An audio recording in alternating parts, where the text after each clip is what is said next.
गुरु ब्रह्मा गुरु विष्णु गुरु देवो महेश्वरा गुरु साक्षात परम ब्रह्म तस्मै श्री गुरु नमः। जय गुरुदेव भगवान की जय। श्री कृष्ण कहते यदि मैं सावधान होकर आराधना में लगा न रहूं तो ब्रह्म शंकर का करता हो। प्रस्तुत आत्मा ही शुद्ध वर्ण है। परमात्मा अपने शास्त्र स्वरूप के पथ से भटक जाना ब्रह्म शंकर कहलाता है। यदि स्वरूप महापुरुष किया मैं नहीं बरतते तो लोग उनके अनुकरण से क्रिया रहित हो जाएंगे, आत्म पथ से भटक जाएंगे, ब्रह्म शंकर हो जाएंगे, वे प्रकृति में खो जाएंगे। स्त्रियों का अस्तित्व एवं नस्ल की शुद्धता एवं सामाजिक व्यवस्था है। अधिकारों का प्रश्न है, समाज के लिए उसकी उपयोगिता भी है, किंतु माता पिता की भूल का संतान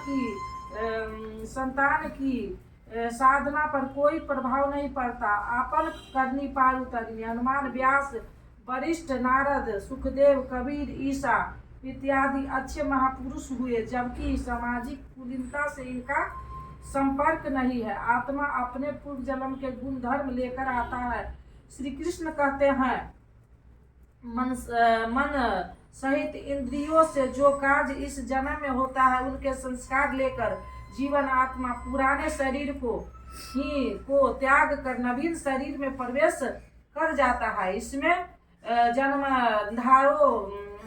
जन्मदाताओं का क्या लगा, इनके विकासों में कोई अंतर नहीं आया। अतः स्त्रियों के दूषित होने से ब्रह्म शंकर नहीं होता। स्त्रियों के दूषित होने और ब्रह्म शंकर से कोई संबंध नहीं है। शुद्ध स्वरूप की ओर अग्रसर न होकर प्रकृति में बिखर जाना ही ब्रह्म संकरता है। यदि महापुरुष सावधान होकर क्रिया नियत कर्म में न बढ़ते हुए लोगों से क्रिया न कराए तो वह उस सारी प्रजा का हनन मानने वाला बने।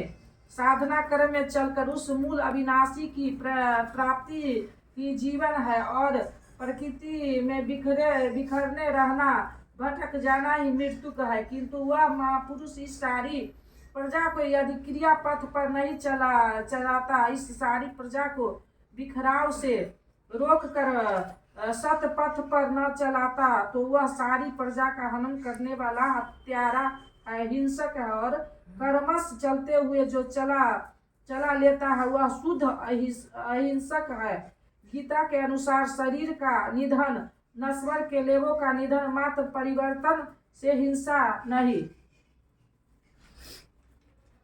है। भारत में कर्म आसक्त हुए अज्ञानी जन कैसे कर्म करते हैं वैसे ही अनासक्त हुआ विद्वान पूर्ण ज्ञाता भी लोक हृदय में प्रेरणा और कल्याण संग्रह करता हुआ कर्म करे। यज्ञ की विधि जानते और करते हुए भी हम अज्ञानी हैं। ज्ञान का अर्थ है प्रत्यक्ष जानकारी। जब तक लेश मात्र भी हम अलग हैं, राधा अलग है, तब तक अज्ञान विद्यमान है।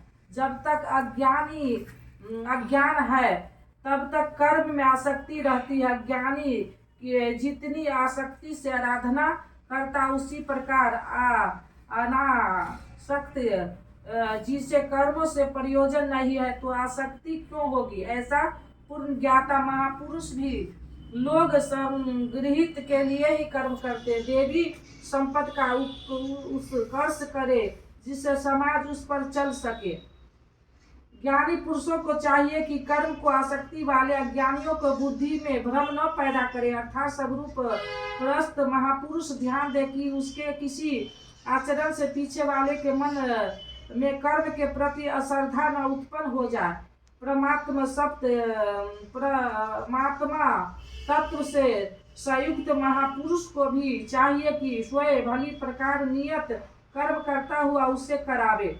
यही कारण था कि पूज्य महाराज जी वृद्धावस्था में रात को 2 बजे ही उठकर बैठ जाए, खांसने लगे, 3 बजे बोलने लगे, उठो मिट्टी के पुतलो। सब उठकर चिंतन में लग जाओ, सोए थोड़ा लेट जाए, कुछ देर बाद फिर उठकर बैठ जाए, कहे तुम लोग सोचते हो कि महाराज जी सो रहे हैं, किंतु मैं सोता नहीं है, श्वास में लगा हुआ वृद्धा अवस्था शरीर है, बैठने में कष्ट होता है, इसी से मैं पड़ा रहता हूँ।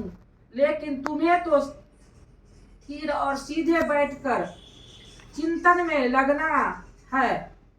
जब तक तेल धारा के सदिष्ट श्वास की डोरी न लग जाए, क्रम न टूटे, अन संकल्प बीच में व्यवधान उत्पन्न न कर सके,